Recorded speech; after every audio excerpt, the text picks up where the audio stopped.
and off the end of the, if you like, the choir's year before the summer break. And it's an opportunity for them to show off their skills and for us to end the year with something of a celebration. So thank you for coming to support. Thank you for all the support you've offered across the year. And I do hope that you enjoy the evening. It's lovely to see you all here. So without further ado, I will hand over to Robert and the Minster Choir.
Good evening, ladies and gentlemen. Thank you for coming to tonight's concert. The first piece was one of the set of three anthems by Stanford as a piece for Ascension Tide in two choir formation. You'll see us moving the choir around from place to place for certain pieces so that the choirs balance with their different sides. So the next piece we're going to sing is a movement from the Palestrina Missa Brevis. It's a lovely 16th, early 17th century piece, and the Sanctus just floats around this building in its four lovely parts. So the Sanctus from the Palestrina Missa Brevis.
So this evening we're exploring music without the organ.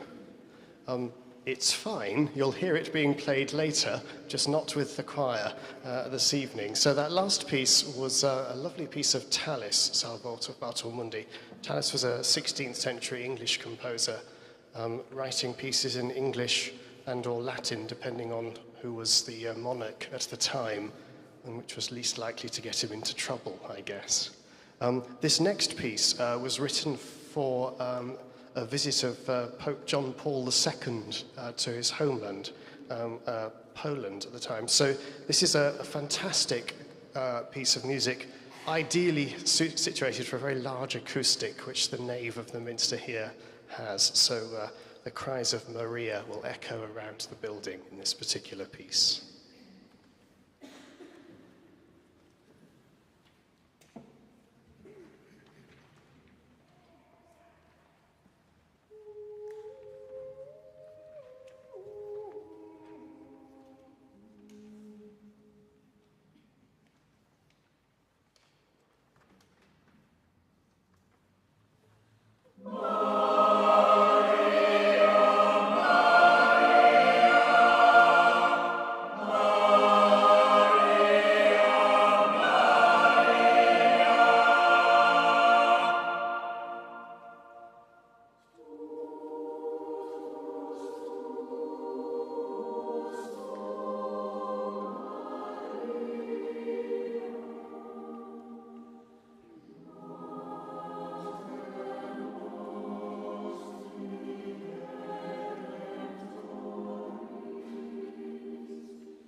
Thank you. The next two pieces, before we have our organ piece, are two works by English composers, O Lord, the Maker of All Thing. We do two versions of this piece. One is very loud and exciting and uses the organ and tubas and reeds and thunderous effects. And then there's this one, which is sometimes put down as being by a composer called Thomas Mudd, and other times by William Mundy. So it's a thing I never find in the cupboard, because it's filed under one name and it's in another name somewhere else. That contrasts with a lovely piece of Victorian music. I'm a great fan of it. You'd never have guessed that, would you? No, good. Oh, Gladsome Light, it's taken from the Golden Legend. It's a very entertaining piece. I was in bed ill for a whole day, which is very unlike me, so I listened to an awful lot of Sullivan, and it made me feel far better. That's the one. And this was one of the pieces that came out of that experience. So two pieces, contrasting pieces, O Lord, the Maker of All Thing, and they were, listen really carefully, you'll hear no S's from any of the choir after the word thing. Isn't that right? I hope. And then O Gladsome Light.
Ladies and gentlemen, one of the fun things we get to do at certain points of the year is to congratulate those who've done very well. And so some of our choristers have been undertaking their Dean's Award exams. These are diocesan awards affiliated to the Diocese of York, and examined. The choristers have to sing a solo piece, sing a psalm by themselves, a hymn, various oral tests, and some theory knowledge, and also a thorough knowledge of the whole church year and the structure of their morning service too.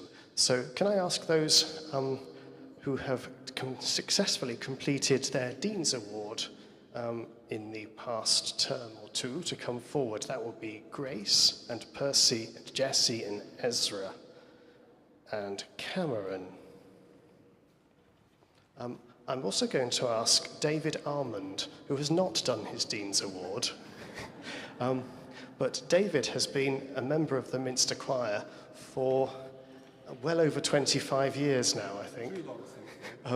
And so I'd like David to help me present these medals today.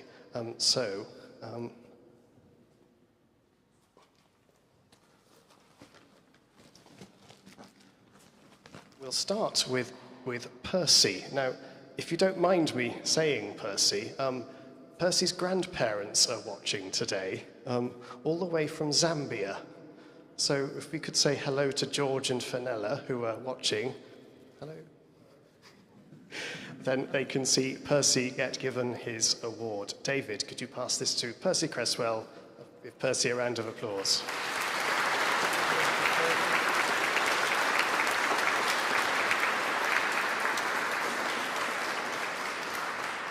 And now we move on to Jesse Wilson, who has passed his Dean's Award with distinction. Well done, Jesse.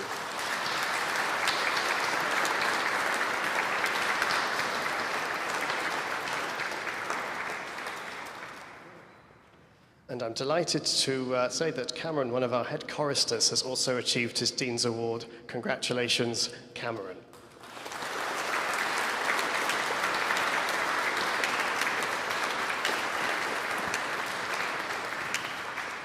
Cameron has the happy situation now of having so many medals he rattles on his way into and out of church for services. Ezra Williams has passed his Dean's Award. Congratulations, Ezra.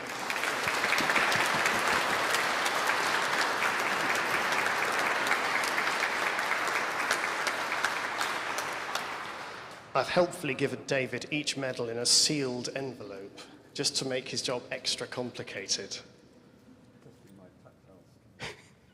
And Grace Newton has passed her Dean's Award with distinction. Congratulations, Grace.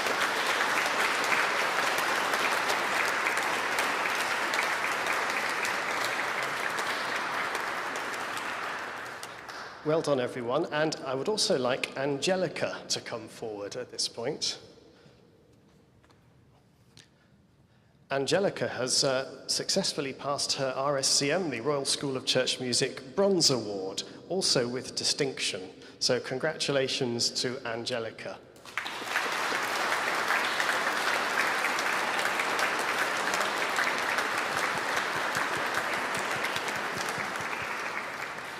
Thank you very much indeed, and a round of applause to David for doing so well.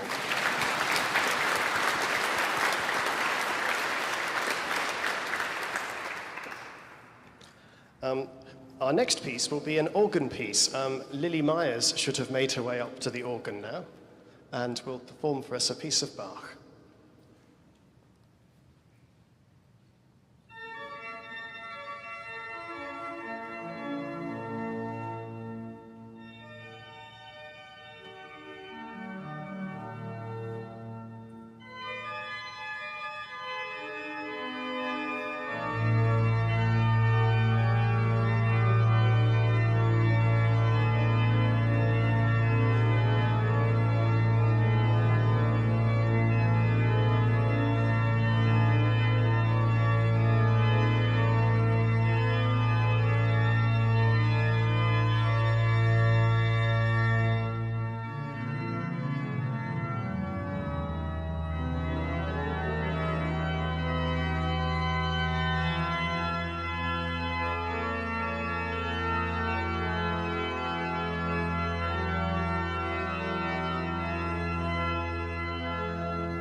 Before we move on to our next set of choir items, it's customary at certain points of our end-of-term concert to thank those who are moving on to pastures new. And so I would invite Grace, first of all, to stand up and be sort of generally noticed and thanked for being part of our choir for a good 3.5 years. Grace joined us and sang her first service on the 3rd Sunday of March 2020. And then look what happened. Complete coincidence, I'm sure, that we then stopped singing for the next few months. But Grace has been a very conscientious and consistent and marvellous member of our girls' choir, and thank you for all you have done, and every success as you move forward. Thank you, Grace.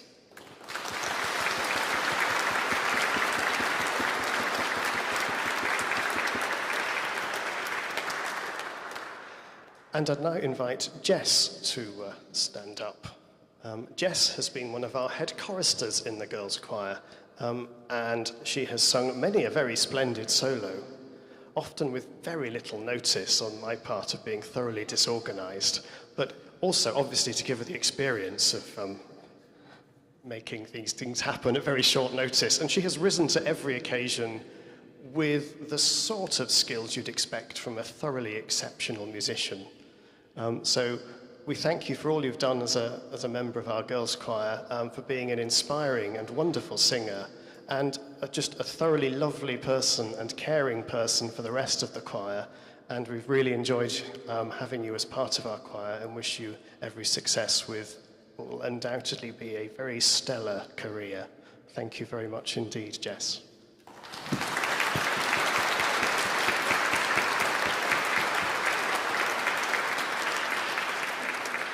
And if I could ask Lily Myers to stand up. She's not leaving. She's signed up on a really long-term contract, so there's literally no escape. But Lily has played wonderfully for us tonight. It's a very tough piece that she had. I know I try and play it occasionally. It's a lot of semiquavers and a lot to control on a splendid instrument like ours. And so can we give Lily another round of applause for playing so marvellously?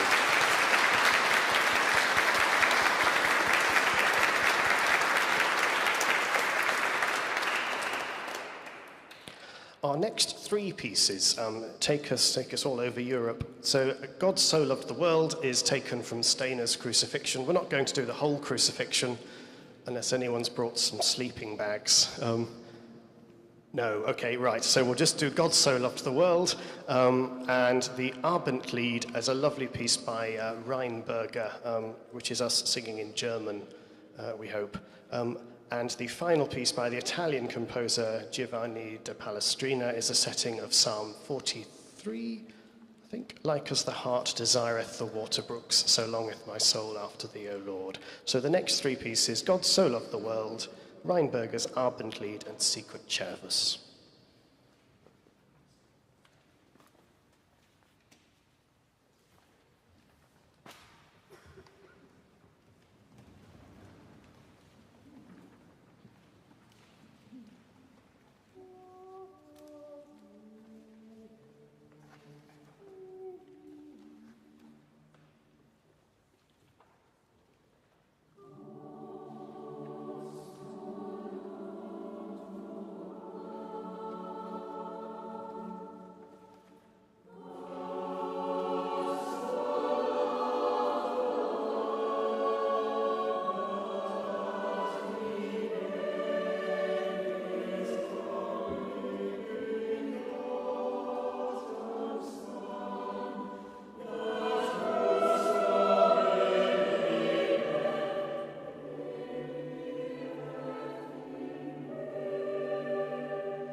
Ladies and gentlemen, the next piece is the second Agnus Dei from the Missa Brevis by Palestrina. We heard the Sanctus earlier. Agnus Dei 2, presumably if it was a film, it would be titled The Revenge or something. It's extra exciting because it's in 5 parts, not just the 4. It's a very beautiful piece, so you'll see our choristers moving to their new positions.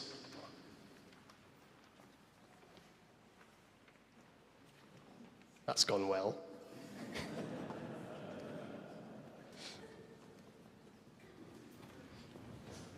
So here is the Agnus Dei 2 from the Missa Brevis.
Our penultimate piece tonight is a short piece by Adrian Batten, "Oh Sing Joyfully," from part of Psalm 81.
Our final piece this evening is both here because it's fun and a nice way to finish a concert, but it's also a sort of appetizer for the concert that you've spotted hopefully at the bottom of the programme, where we're starting our new term off in September with a joint concert in Sunday afternoon with the Hexham Abbey Choir. Putting their fine choir together with ours allows us to undertake some quite grand projects. And so we'll sing a couple of Parry's more wonderful ceremonial anthems with the two choirs joining forces. And also this piece, Hail Gladdening Light.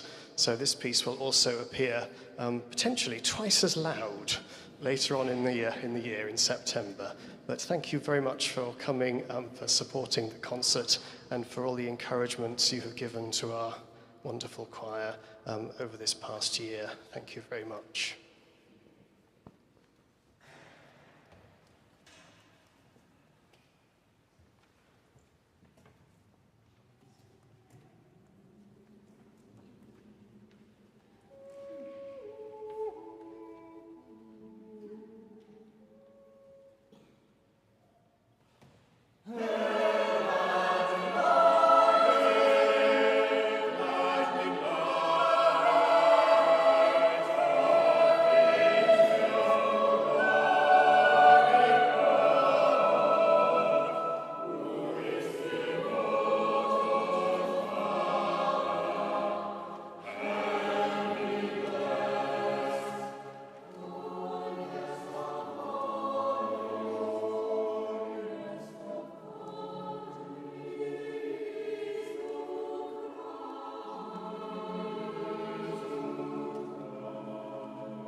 Ladies and gentlemen, one of the privileges of being part of the Minster community here is that our worship is enriched so much by music of the quality and range that we've been hearing this evening.